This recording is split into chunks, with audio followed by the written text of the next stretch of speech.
시청자 여러분 안녕하십니까? 한 주간 북한 관련 소식을 전해드리는 뉴스 시간입니다.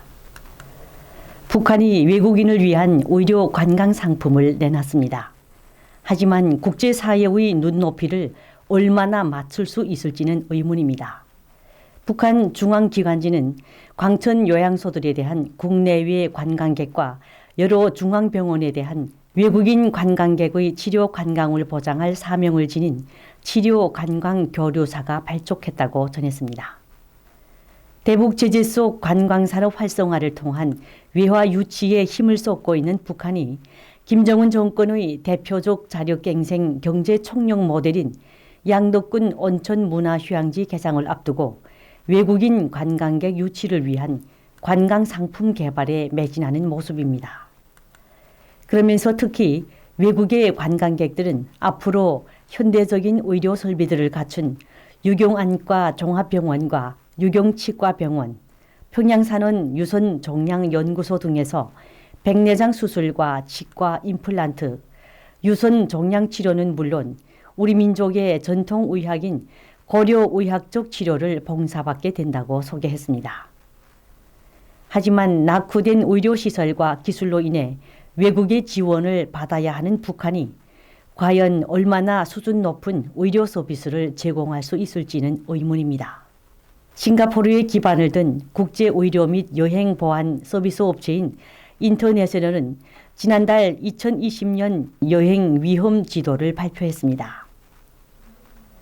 이 업체의 인터넷 홈페이지에 여행하고 싶은 나라를 검색하면 의료와 치안, 그리고 교통안전 분야에서 그 위험성이 얼마나 큰지 알 수 있습니다.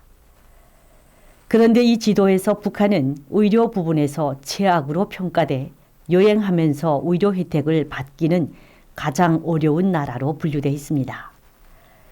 이 지도는 북한을 의료 혜택이 거의 없는 나라, 즉 1차 의료기관과 응급치료기관, 그리고 치료기관도 극히 제한적이라고 평가했습니다. 특히 양질의 약물 처방은 기대하기 어렵고 식중독과 수인성 감염은 일반화됐으며 말라리아와 콜레라 같은 생명을 위협할 수 있는 질병에 감염될 가능성이 매우 크다고 경고했습니다. 미국 존스홉킨스대 블룸버그 공중보건대학의 코트랜드 로빈슨 교수는 외신에 북한 엘리트 계층만을 위해 세운 평양의 일부 병원에서만 의료 관광 프로그램이 가능할 수 있을 것이라고 말했습니다. 하지만 평양 이외 지역의 의료시설이 열악한 가운데 외국인 관광객 유치를 위해 평양 의료시설에 북한 당국의 관심이 쏠리는 사이 평양 시민과 그 밖의 지역에서 사는 일반 북한 주민 간의 의료 서비스 격차는 더욱 벌어질 것이라고 우려했습니다. 북한이 치료 관광을 표방하고 전담기구까지 설치한 것은 외국인 대상 풀패키지 관광 상품으로서의 부가가치를 높이려는 의도와 대북 제재로 인한 경제적 압박을 해결하기 위해 외국인 관광으로 돌파구를 열려는 의지로도 풀이되고 있습니다. 많은 탈북민들은 북한 당국이 외국인 관광객과 엘리트 집단이 아닌 평양 이해 지역에서 힘들게 살아가는 일반 북한 주민들을 위한 의료 서비스 개발에 더 힘써야 할 것이라고 말하고 있습니다. 다음 소식입니다. 최근 북한 김정은이 참석한 가운데 준공된 북한 양덕 온천 휴양지구 공사로 인해 인근 농민들이 큰 피해를 입은 것으로 알려졌습니다. 농민들이 일궈놓은 개인 소토지에 승마장과 공원 등 온천 시설들이 들어서면서 농민들이 생계를 위협받고 있다고 현지 소식통들은 밝혔습니다.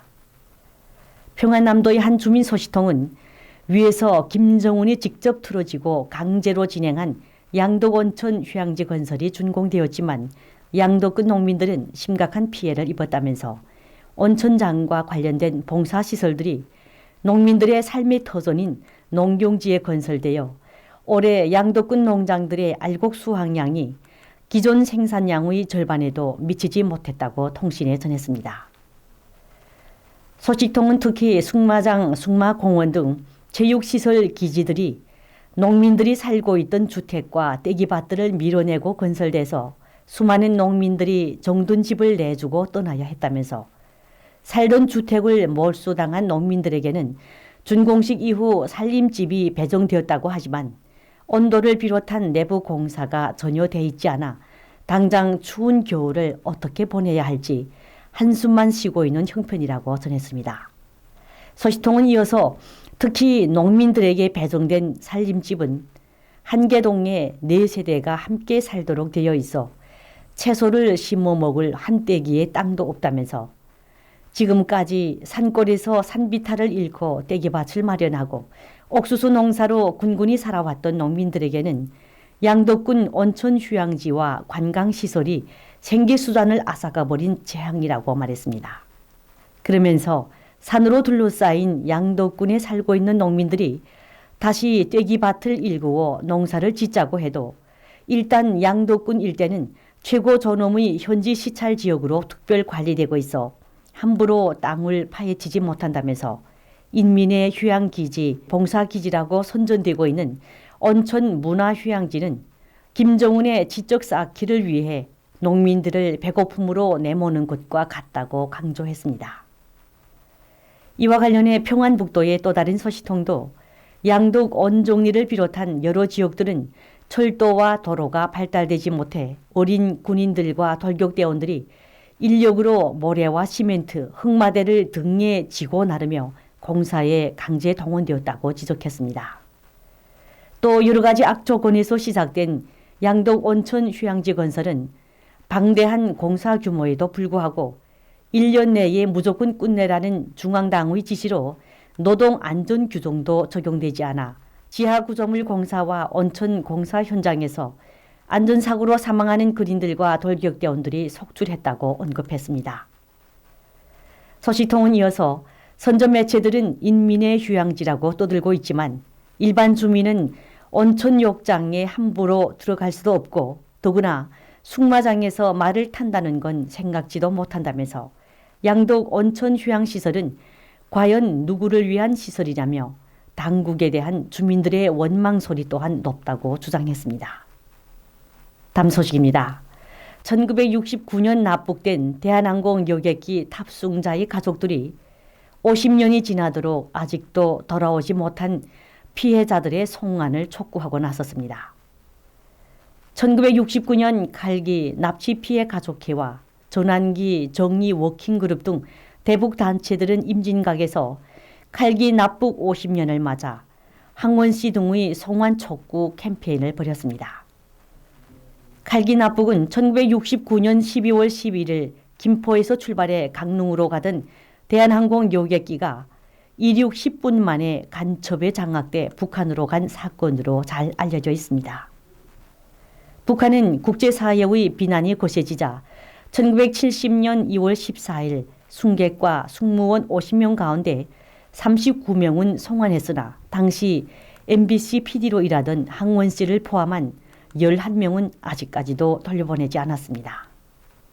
대북 단체들은 칼기 납북 사건은 전 세계를 통틀어서 해결되지 않은 유일한 항공기 납치 사건이라며 북한이 국제사회의 원칙과 질서에 따라 피해자들을 돌려보낼 것을 강력 촉구했습니다. 다음 소식입니다. 강도 높은 대북 제재가 이어지며 북한의 수출이 급감한 것으로 나타났습니다. 11일 유엔 무역개발회의가 최근 홈페이지에 공개한 통계 편람에 따르면 북한의 지난해 수출 규모는 3억 달러로 2017년 대비 83.8% 감소했습니다. 북한 GDP 성장률이 2017년 1.3%에서 2018년에는 1.0%를 기록해 마이너스로 돌아섰다고 분석했습니다. 아울러 북한에 대한 외국인 직접 투자는 지난해 5,200만 달러로 전년 대비 17.5% 감소했다고 전했습니다. 어떤 국가가 북한에 투자했는지는 소개하지 않았습니다. 이처럼 급격한 교역량 감소는 유엔 안전보장이사회의 대북 제재 결의의 영향으로 보이고 있습니다. 지난 2016년 북한이 4차 핵실험을 단행하면서 안보리는 북한 화물 검색 의무화, 육해공 운송 통제, 북한 광물거래 금지 차단을 주요 내용으로 하는 역대 최강 수위의 제재 결의 2270호를 채택했습니다. 그해 개성공단이 폐쇄됐고 남북 간 경제적 교류가 완전히 끊겼습니다. 북한 무역의 수입과 수출은 모두 김정은 체제 유지에 들어가며 결국 국민을 위한 투자는 거의 이루어지고 있지 않은 상황이라고 밝힌 탈북민들은 설문조사에서 80%로 나타났습니다. 유엔 안보리 대북 제재로 하여 북한의 경제 사정은 나빠졌지만 북한 주민들은 그 땅에서 살아남는 방법을 배워왔고 북한의 현 시장은 사람들에게 자본주의 정신을 심어주고 돈이 없으면 살 수 없다는 욕구를 안겨주었다고 많은 탈북민들은 입을 모으고 있습니다. 또 대북 제재의 여파로 김정은과 간부들은 굶어 죽어도 북한 일반 주민들은 살아남을 것이고 따라서 대북 제재는 김정은 독재가 멸망하는 날까지 이어져야 한다는 것이 국제사회의 절박한 과제로 나서고 있습니다. 다음 소식입니다. 북한 당국이 지난 11월 말 성인 녹화물을 제작 유포한 혐의로 김일성 종합대학생들을 평양시 동대원 영화관에서 공개 재판에 회부한 것으로 알려졌습니다. 공개 재판에는 해당 학생들의 부모들과 평양시 대학생들이 참가했다고 현지 소식통들은 밝혔습니다. 평양시 한 간부 소식통은 성인 녹화물을 제작하고 유포한 김일성 종합대학 학생 4명과 졸업생 9명에 대한 공개 재판이 진행됐다면서 공개 재판은 평양시 보안성이 주관하였으며 재판 대상자들의 부모들과 평양시 대학생들이 다수 참석했다고 통신에 전했습니다. 소식통은 성인 녹화물을 직접 제작해 평양 대학생들과 청년들에게 달러를 받고 판매하다 적발된 김일성 종합대학생들은 컴퓨터를 전공한 학생들이라면서 이들은 컴퓨터를 이용해 합성 동영상을 만들고 편집하는 기술이 매우 높은 것으로 알려졌다고 설명했습니다.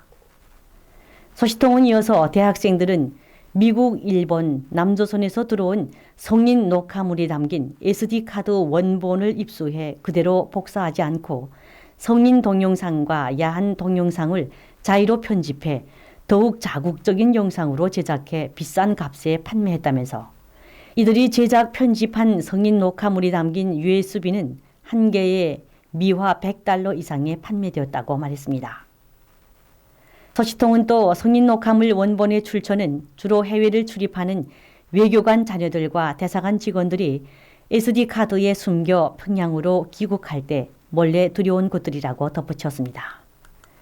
소식통은 이어서 공개 재판에서는 혁명의 계승자인 청년들에 대한 사상 교양을 한시라도 방관한다면 사회주의 국가의 보존과 발전에 만회할 수 없는 후과를 초래하게 된다고 주장했다면서 청년들 속에서 대표적인 부르주아 생활 문화를 뿌리 뽑지 못한다면 혁명의 원수들에게 사회주의 제도를 통째로 섬겨바치게 된다며 각성을 높이라고 강변했다고 전했습니다. 또한 일반 대학생들이 이 같은 범죄를 저질렀다면 정치범 수용소나 노동단련대 처벌을 면치 못했을 것인데 권위 있는 간부들의 자식들이어서 해당 대학생들과 부모들 앞에서 비판서와 사상투쟁으로 공개 재판을 벌여 처벌을 대신한 것으로 보인다고 덧붙였습니다. 이상 자유북한 방송 뉴스였습니다. 감사합니다.